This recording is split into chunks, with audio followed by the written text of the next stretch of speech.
Hey everybody, Thomas Markle Jr. here, my show on YouTube.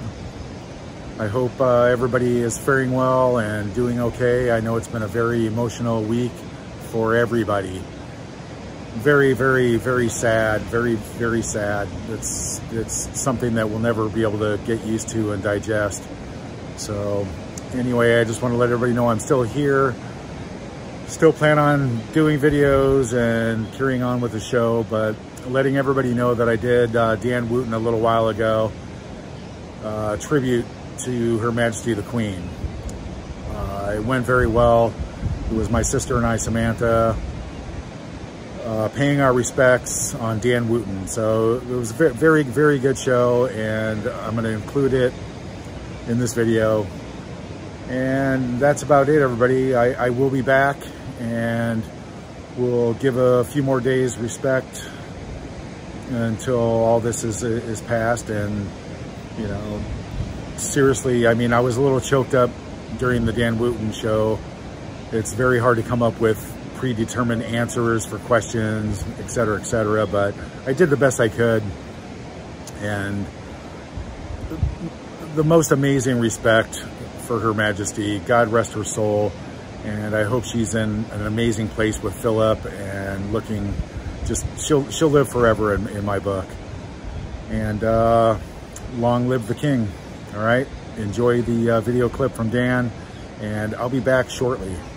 Have a lot more to do, so everybody enjoy, and thanks for the support and likes and subscribes. Love you guys, and see you soon. So much. Now, despite the Markle family's ongoing disagreement with the Sussexes, their love for our late Queen is overpowering. Meghan's father, Thomas, is a well-known royalist, but as he's recovering from a stroke which has cruelly stolen him of his speech, it's his children who are speaking on his behalf at this deeply emotional time. Samantha and Thomas Markle Jr., who is currently looking after his father, have asked for the opportunity to express their family's grief and address the British public directly. So I'm delighted to say that they join me now from Florida in Sam's case, and from Rosarito, Mexico in the case of Thomas Markle Jr.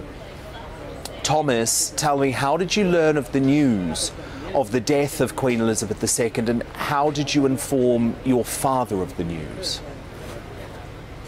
Oh, hello. Thursday morning, I was going through my YouTube answering comments, and they started pouring in, and that's how I was informed, sadly. And then text started rolling in.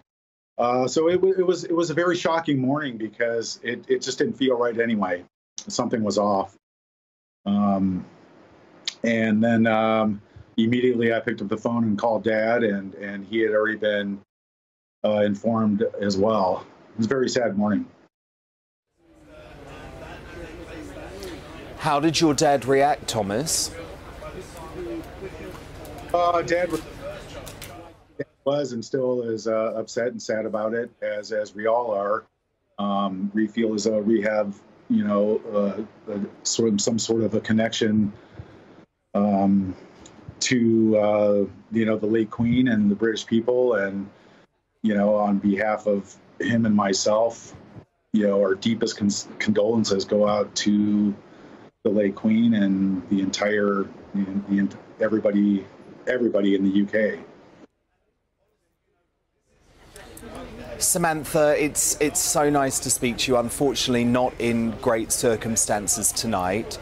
I'm very sad for Thomas, because I know that it was one of his lifelong ambitions to meet the Queen one day. He hoped that would still happen, didn't he? Yes, he did. And we spoke today, and he was very clear about wishing to extend his reverence, his condolences, and just his heartfelt sorrow for the British royal family and the British people, as we all are. I think it's been a heavy-hearted day for all of us. Here in Florida, we have many, many Britons, and we have, you know, Floridians in general who are royalists, who were raised, who grew up like the rest of the world, adoring Her Royal Majesty, and she's become a part of American fiber as well, everyone's mother, everyone's grandmother. And so I think it's just been very sad for us across the pond as well. So I'm honored to extend my condolences to the British royal family and to you, the British people, for this tragic loss. It's very sad. Thomas, have you and your father been watching any of the coverage from the UK, and do you intend to watch the funeral next Monday? Yes, absolutely. I've been catching quite a bit of it on television, and it's just an incredible journey, and it's amazing the respect, and it's just incredible just watching the entire crowds give their respects. So I definitely plan on watching the services as well. Just such a remarkable person. I mean, she was the world's queen, the entire world. I don't think there's a more remarkable, amazing woman on the planet. Samantha, of course, your sister, Meghan, coincidentally, was in the UK when the Queen died. She has made this public walkabout with the new Prince and Princess of Wales, William and Kate. But Thomas Bauer, who I know that you both know and your father knows as well, he was on the show earlier, and he said that Prince Harry does intend to press ahead with the release of his autobiography in November, despite the death of the Queen. Do you think that's appropriate, Sam? Well, that being said, if those are the plans moving forward, we can only hope that there are favorable and not salacious morsels of information in the book, that it would be a tribute of sorts and honor her memory more than anything. So, you know, we wait, and we can only wonder until then. But very sad. I think that that's still coming out. You know, unless it's good. I think that's an understatement, Samantha, absolutely, because it's very unlikely to be good from what we hear. Thomas, what did you make of the reunion between Harry and Meghan and Kate and William? I didn't really give it that much thought because it's not, you know, I don't think, I think it was just irrelevant as far as I was concerned. I don't think it should. And I think it was more of I don't know. It just didn't seem fitting that would be brought into the light during all of this. I didn't think it was relevant, but it could have been done a different way, I believe. But you know, also, you know, I mean, it is family, and family does have to come together in times like this. Yeah, indeed. And Thomas, how did the news of the Queen's death go down in Mexico? There was a few local articles in the papers. Other than that, I've just been, you know, we've just been staying close to home and just being low key. Other than what's on the news, but there was a few local articles about it. Not that I can. Samantha, given that Meghan has now reunited with the Windsor side of the family, of course, coming back together with William and Kate, despite all of the acrimony, do you hold out some hope that this might be a bit of a life-changing event for her, one of those moments that makes her think, oh my goodness, I've got to see and speak to my father before he dies? Well, I would hope that that the events that occurred with my father himself would have been causal in that epiphany. And so, you know, I'm not keeping my fingers crossed or holding my breath on the grounds that so much has transpired that's been serious. But with regards to this event and the memorial and the passing of Her Majesty. I just have to say a little bit off topic. There was so much play in the media about the reunion of the Fab Four as the focus, which felt really inappropriate on the grounds that, firstly, my brother, and the world are right. It should be about Her Royal Majesty and remembrance of her. But also, I think there's been so much water under the bridge. I don't think at issue is whether or not everyone should just let bygones be bygones and hope for the Fab Four and want the fairy tale solidified again. I think the burden, the onus really is on those who have caused the pain and those who have engaged in mudslinging to make amends and to be the ones to be accountable, apologize, and extend the olive branch.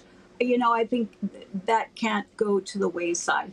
So I'm hopeful for that, but that's, not up to any of us. And we can only wonder whether or not, that's going to happen. This has been tragic, and sometimes it takes a tragedy to open the eyes of some. And by God, whatever it takes, as long as it happens, that life is short. So if it happens, then, then we're all better, we're all blessed, and perhaps we've all learned something then from Her Royal Majesty. Yeah, and that's the thing. There are so many things we can learn from the Queen.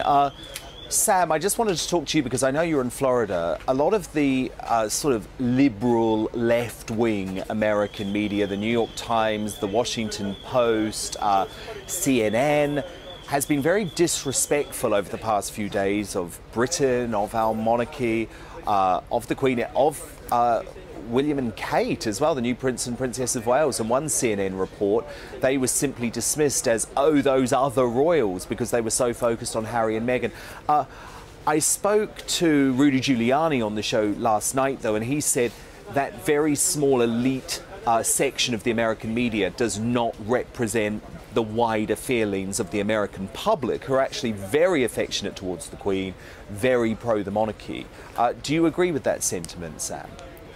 I do, and I agree with that on the grounds that the radical left have spun a narrative that is very emotional and fragmented without looking at full facts on the table, such as, the charitable contributions and activities of the British royal family, particularly Her Royal Majesty, going back to, being integral and involved in more than 600 charities worldwide, beginning in 1949, and to the tune of billions of dollars. And so when some of these lefties speak about racism or disconnectedness, they are really not looking at the facts, at the big picture. And I think, before they engage in emotional mudslinging, they should really look into what she was all about as an icon, as a contributor to this world that we live in and to the betterment of it. The world is a bit more dismal without her unless we adhere to some of the values that she left us with. And I think the left would be wise to, apply some of those values in their lives. It only can bring good. Yeah. Point.